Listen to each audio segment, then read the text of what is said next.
Look at your belly right now. What are you seeing? Is it a hanging layer that drops over your pants? Is it a firm bulge sticking out like a soccer ball that feels tight? Or a soft, stubborn lower pouch that just won't go away? Most people believe fat is just fat. But that's a deadly mistake. These are three totally different shapes caused by three totally different things happening inside your body. One comes from stress, one comes from a certain hormone, and one isn't even fat. It's actually liquid leaking from a damaged organ. If you handle them the same way, you'll never get rid of it. In this video, we're breaking down the three different belly types, what they tell you about your health, and exactly how to fix the one you've got. Let's look at the first and possibly the most serious type. Type 1, the firm ball.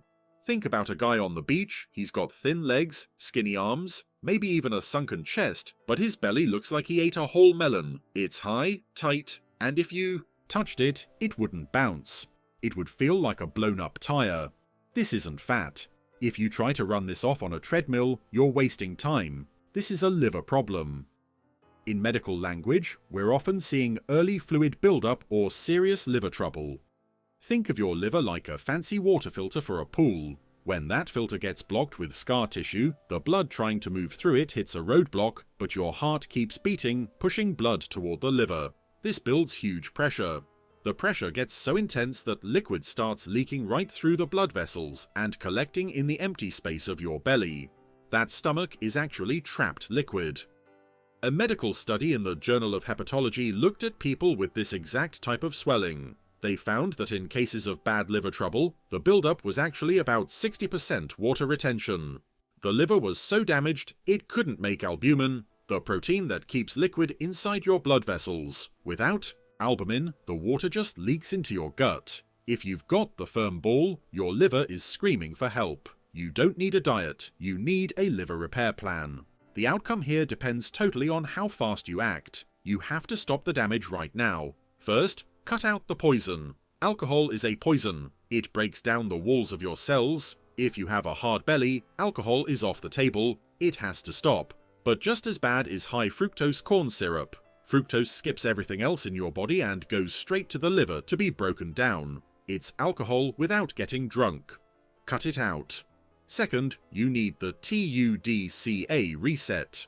There's a special bile acid called TUDCA, and it's amazing for a clogged liver. TUDCA thins out your bile. Imagine trying to drain thick mud through a straw versus draining water. TUDCA turns the mud into water, letting the liver flush out the junk that's causing the swelling. Third, get the vitamin E family. You don't want the fake stuff from the store. You need the full vitamin E group, especially tocotrienols. These work like fire extinguishers for scar tissue. In medical tests, tocotrienols have shown they can stop liver scarring from getting worse, basically fixing the leaks in the system. Let's move on. You look down and see a hanging pouch. It's soft, squishy, and sits right over your belt. It feels different. It's not a firm ball, it's like a layer of bubble wrap protecting you. You see this a lot in women, but modern men are getting it at scary rates. This is the mark of too much estrogen. Now, don't check out if you're a man. In today's world, we're swimming in chemicals that act like estrogen. This specific kind of fat is subcutaneous, meaning it sits just under your skin. It's not the deep fat that kills you fast, it's the stubborn fat that won't leave. The more belly fat you carry, the more estrogen you make. The more estrogen you make, the more your body tells itself to store fat in the lower belly and hips. It's a never-ending loop from hell. Here's the thing nobody mentions, the plastic problem. You could eat perfectly clean, but if you're drinking water from hot plastic bottles, you're giving yourself fake estrogens. These are man-made chemicals that grab onto your estrogen spots and yell, "Store fat." A study on hormone disruptors found that the average person eats a credit card's amount of microplastics every single week. Your hormonal belly is basically a storage locker for these poisons. To get rid of this shield, we have to turn off the broken factory. We need an aromatase blocker. Drugs can do this, but they have nasty side effects. Nature gave us a fix: the cruciferous giants. Broccoli, Brussels sprouts, and kale have a compound called indole 3-carbinol, which turns into DIM in your gut. DIM works like a traffic cop for estrogen. It grabs the dangerous strong estrogen and pushes it down a safe path to leave your body. You can't just eat a head of broccoli and expect magic. You need a strong dose. A good DIM supplement mixed with calcium. D-glucarate works as a cleanup crew. The DIM neutralizes the estrogen, and the calcium D-glucarate makes sure it actually exits your body through your poop instead of getting sucked back in. And for your health's sake, stop heating food in plastic containers. Switch to glass. When you microwave plastic, you're literally cooking belly fat right onto your body. Type 3, the hanging belly. This is deep fat. Unlike the underskin fat of the hormonal shield, this fat is wrapped around your organs, your pancreas, your guts, your heart. This is the stress apron, and it's built by two workers teaming up, insulin and cortisol. Let's break down how it works because understanding this changes everything. Cortisol is your survival hormone. In the wild, if a lion chased you, cortisol jumped up to give you energy to run. Today, the lion is your bills, your job, and the traffic jam. Your body can't tell the difference. It stays in panic mode all day, every day. When cortisol stays high all the time, it does something scary. Imagine you have a house, your muscles, and you have cash in the bank, sugar stored as glycogen. Cortisol ignores the cash. It goes to your house, rips the copper pipes out of the walls, and sells them for quick money. It tears down your muscle, your legs, your butt, turns that protein into sugar, and dumps it into your blood for energy to fight the lion. But you're not running. You're sitting at a desk. So now your blood sugar shoots up. Your pancreas sees this flood of sugar and panics. It pumps out insulin.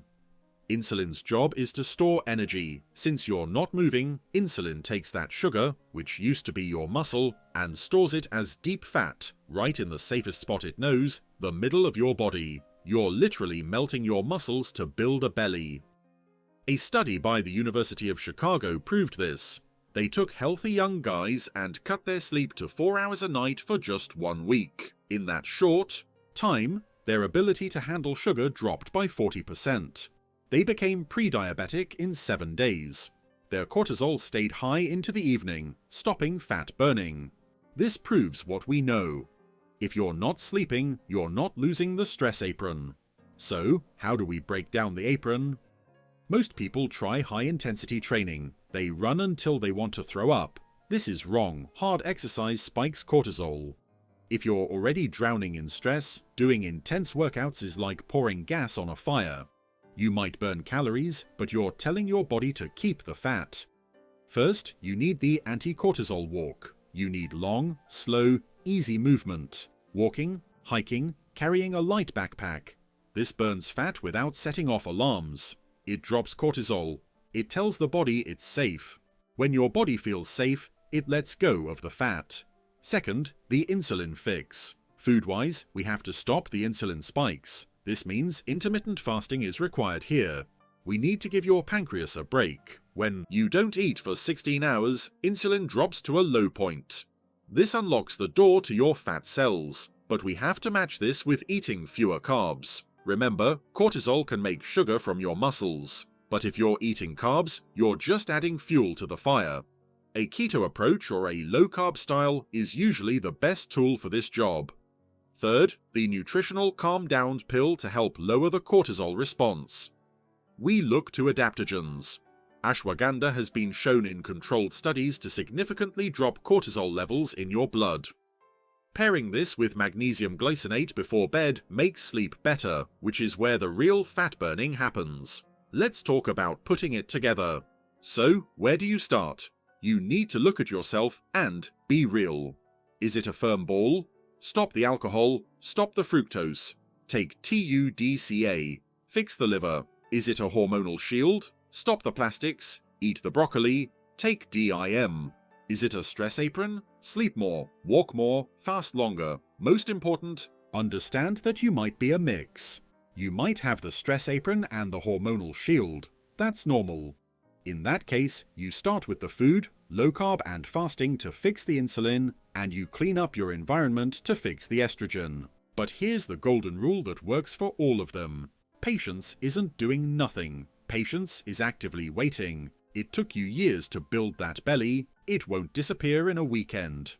If this breakdown helped you figure out your type, do me a favor, hit that like button so this information can reach other people who are stuck. And tell me in the comments.